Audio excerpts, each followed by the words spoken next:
Si t'as cliqué sur cette vidéo, c'est que t'en as marre de rechuter dans le no-port et la masturbation, même après avoir prié à Dieu et lui demandé de t'aider. Aujourd'hui, je vais te présenter les 3 piliers qui m'ont permis de sortir de 14 ans d'addiction au no-port en étant chrétien. Aujourd'hui, si tu luttes avec le porno et la masturbation, c'est que tu vis dans ce même cycle. Chute, honte, promesse et rechute. T'as peut-être fini par croire que le problème, c'est ta faiblesse. C'est pas du tout ça, mec. Mais pas du tout. Le problème, c'est que t'as pas de système clair. Pas de système qui te montre la direction. Cette vidéo, elle s'adresse à tous les hommes catholiques qui veulent sortir de cette addiction et qui veulent reprendre le contrôle sur eux-mêmes, sur leur foi, sur leur corps et leur vocation. Aujourd'hui, je vais te présenter les 3 piliers du système qui m'a permis de sortir de tout ça. Pas un tuto miracle, pas un plan en 7 étapes, la structure claire que tout homme devrait mettre en place s'il veut vraiment sortir de ce cycle. Les 3 piliers, ils sont simples. Numéro un, ton image. Donc, comment toi tu te vois, comment tu te vois aux yeux de Dieu et comment tu crois que Dieu te voit. Le deuxième, c'est ta discipline.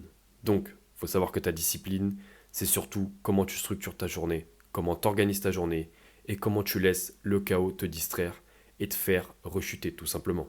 Le troisième, c'est ton environnement. Donc, ce qui t'entoure, ce que tu vois, ce que tu entends, ce que tu regardes à travers les écrans, tout ça, ça va t'orienter dans une certaine direction tout au long de la journée. Donc, ces 3 piliers, c'est ça qui fait qu'aujourd'hui tu rechutes. Tant que tu maîtriseras pas ces 3 piliers, tu n'arriveras pas à en sortir. Tu pourras en maîtriser 2, tu n'arriveras pas à en sortir, même avec la meilleure bonne volonté du monde, mec. Donc, pour le premier pilier, l'erreur commune que tout le monde fait, que moi aussi j'ai fait, c'est comment tu te vois, donc ton problème d'identité. La plupart des hommes qui rechutent, ils se placent dans 2 extrêmes. Donc le premier, c'est la victime. Donc je suis une victime, c'est plus fort que moi, j'ai toujours été comme ça, tout le monde en regarde, c'est totalement normal, alors que c'est pas du tout vrai. Et le deuxième, c'est je suis un monstre. Donc je suis un monstre, je suis dégoûtant, Dieu, il doit être écœuré de me recevoir encore en confession et je suis irrécupérable. Moi aussi, j'ai cru ça pendant longtemps. Et après, j'alternais entre les deux, comme toi aussi tu dois le faire. Donc quand ça t'arrange, t'es la victime, et quand t'as honte, tu deviens un monstre. Dans les 2 cas, t'es coincé dans un mensonge sur qui tu es. Pourquoi ça bloque et pourquoi c'est un problème? Tant que tu te vois comme une victime, tu prends jamais vraiment la responsabilité de ta vie. Donc tu te donnes des circonstances atténuantes, tu repousses les décisions et tu t'installes dans ce même schéma. C'est comme ça va jamais changer et je suis condamné à vivre ça toute ma vie. Donc tant que tu te vois comme un monstre, tu vas t'éloigner de Dieu et c'est exactement ce que l'ennemi veut, au lieu de revenir vers Dieu. Donc tu crois que la honte, c'est une punition que tu dois porter, alors qu'en réalité, c'est l'excuse de l'ennemi pour que tu restes loin. Tu vis dans un triangle permanent. Tu pêches, tu te détestes, tu te caches et t'attends la prochaine rechute, tout simplement. Et ça revient en boucle et en boucle. Donc, pour éviter ça, ce qu'il faut que tu fasses, c'est que tu dois retrouver l'image originale que tu as auprès de Dieu. C'est-à-dire que tu n'es ni une victime, tu n'es ni un monstre, tu es un fils de Dieu qui a besoin d'apprendre à combattre, mec. Ça, c'est l'image que tu dois avoir de toi-même. Donc, quand tu lis la Bible, Dieu, il traite pas ses enfants comme des victimes sans responsabilité. Il les traite pas non plus comme des monstres bons à jeter. Regarde par exemple, on va prendre l'exemple de David. David, il a chuté gravement, ok? Il a reconnu son péché, comme toi aussi tu devrais reconnaître ton péché, comme moi aussi je l'ai reconnu. Il en a assumé les conséquences, mais Dieu, il n'a pas cessé de l'appeler, mec. Là, ce qu'il faut que tu comprennes, c'est que ton péché, il est réel. Et une fois que tu auras compris ça, il faudra que tu comprennes aussi que ta responsabilité, elle est réelle. Ton identité de fils, elle reste réelle, mec.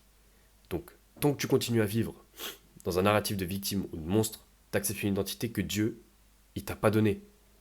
Et ça, faut que tu la changes. Donc, le premier pilier, il faut que tu remplaces ta vérité. Mec, t'es un fils de Dieu en combat, t'es pas un esclave définitif de ta rechute. Si tu sens que cette situation te parle, je t'ai mis un lien en description pour que tu puisses réserver un appel de 30 minutes avec moi. On identifie ta problématique, je vois comment est-ce que je peux t'aider et si je peux t'apporter une solution. Le lien, il est en bas. Mec, passe à l'action. Le deuxième pilier, c'est la discipline concrète. C'est-à-dire que la discipline, il faut que tu comprennes que c'est juste une envie de regarder, par exemple. Alors que pas du tout. Donc la même discipline que tu mets pour avoir une bonne action, c'est la même discipline que tu mets pour une mauvaise action. Et le problème, c'est que tu as une vie qui est sans structure. Donc tu te couches tard, sans heure fixe. Tu passes d'une vidéo à l'autre sans t'en rendre compte du temps. Donc tu scrolles, tu scrolles, tu scrolles, et encore une, encore une, encore une. T'as pas d'horaire clair de travail, ou si t'as des horaires clairs de travail, t'as pas de vrai temps de prière, ni de rythme pour passer du temps avec Dieu. Donc t'espères être fort au moment de la tentation, alors que ta journée, en fait, c'est déjà une pente glissante, mec. En fait, tu glisses depuis le début sans t'en rendre compte. Et pourquoi ça te condamne à rechuter? Parce que le péché sexuel, c'est pas juste une mauvaise habitude, c'est une fuite. Donc il faut que tu comprennes que tu fuis quelque chose. Et tant que ta journée, elle sera organisée autour du confort, de la distraction et du on verra bien, on verra demain, ton cerveau, il va toujours chercher la porte la plus facile pour sortir.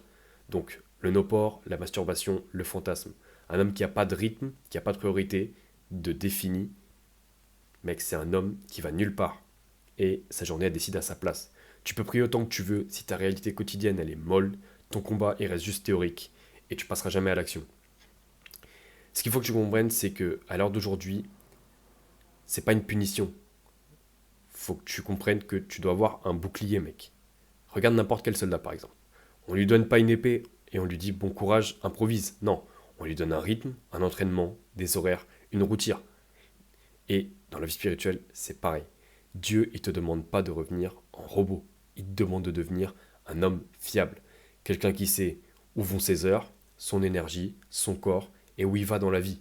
Donc, tant que ta discipline elle sera désorganisée ou elle sera organisée sur les mauvaises choses, tu laisseras ton corps et ton esprit sans cadre. Et après, tu vas demander à Dieu de faire un miracle au moment précis où ton système, il a déjà choisi la facilité. Le deuxième pilier, c'est quelque chose qui n'est pas fait pour être parfait, mais qui est fait pour que tu sois disponible à la grâce au lieu de vivre en pilote automatique. L'état de grâce, mec. Ça, c'est le plus important. Donc, une fois de plus, si toi tu te reconnais là-dedans, n'hésite pas, le lien il est en description. Réserve un appel, réserve un créneau.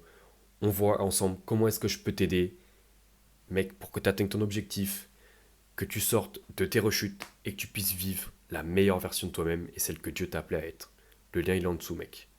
Passe à l'action. Passe à l'action. Troisième pilier, ton environnement. L'erreur commune aussi que tout le monde fait par rapport à ça, c'est qu'il croit que pour vaincre le no-port, c'est pas grave, j'ai pas besoin de changer d'environnement, j'ai pas besoin d'aller autre part, j'ai pas besoin de changer de pote, etc.